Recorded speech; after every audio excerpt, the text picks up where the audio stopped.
स्वतंत्रता प्राप्ति पश्चात स्थानीय स्वशासन, local self government in post independence period.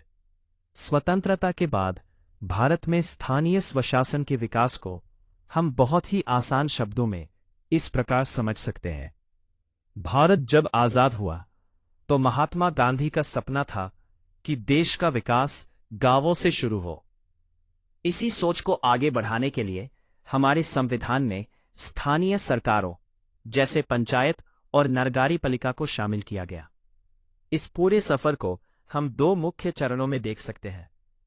8 शुरुआती कदम, संविधान का अनुच्छेद 40 आर्टिकल 40।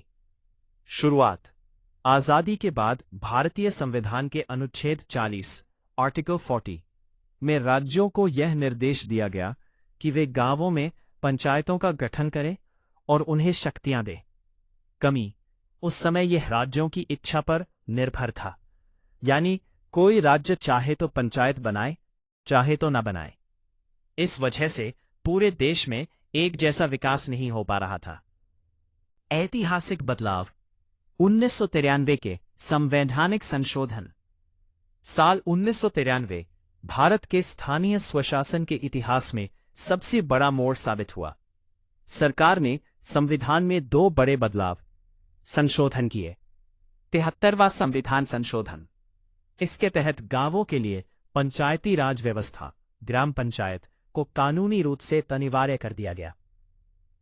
74वां संविधान संशोधन, इसके तहत शहरों के लिए नगरपालिकाओं और नगर निगमों म्यूनिसिपैलिटीज को संवैधानिक दर्जा दिया गया। इन बदलावों का सबसे बड़ा फायदा क्या हुआ? अब स्थानीय चुनाव कराना राज्यों की मर्जी पर नहीं रहा, बल्कि अनिवार्य कंपल्सरी हो गया। हर 5 साल में चुनाव कराना, महिलाओं और कमजोर वर्गों के लिए सीटें आरक्षित रिजर्व करना और इन संस्थाओं को खुद के विकास के लिए बजट देना कानूनन तय कर दिया गया। सरल शब्दों में कहें तो 1993 के बाद से हमारी ग्राम पंचायतों और नगरपालिकाओं को असली ताकत और पहचान मिली, जिससे आम जनता सीधे अपने इलाके के विकास में भागीदार बन सकी।